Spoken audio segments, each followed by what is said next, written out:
Just because your parents did not set you up to become wealthy doesn't mean you can't still become wealthy. There are two things you need to focus on: letting go of your limiting beliefs, letting go of your scarcity mindset.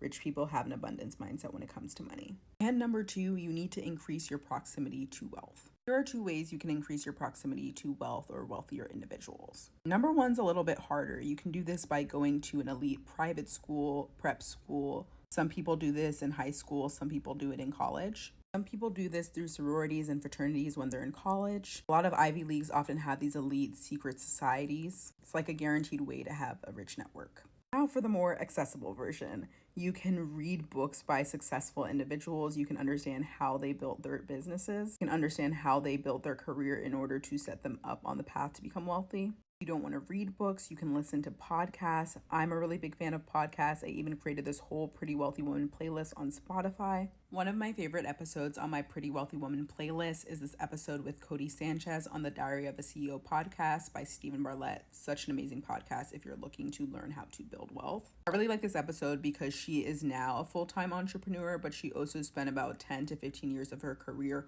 working on Wall Street. So she's seen both sides, working in corporate, building wealth while in corporate, and then building wealth when she left corporate America. It was actually from this episode that I learned that most people in America don't understand that wealth does not come from salary, it comes from ownership, and you need to make that mindset shift if you want to be wealthy.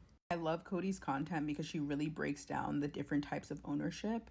She really focuses on four main types. Number one, starting your own company. Number two, becoming a valuable employee that you're so irreplaceable that you get equity. And now there are actually some companies that will actually give you equity as a part of your total compensation package, even if you're not the CEO. So you'll have your base salary, you'll have your bonus percentage, and then you'll get some equity.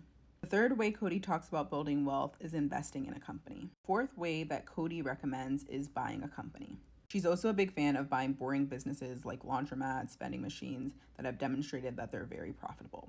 Most people are not going to become wealthy because they don't have access to the right individuals. They don't have access to the right information. So I'm hoping with my content, as well as my Pretty Wealthy Woman playlist, I make that information more accessible and make it easier for you to build wealth.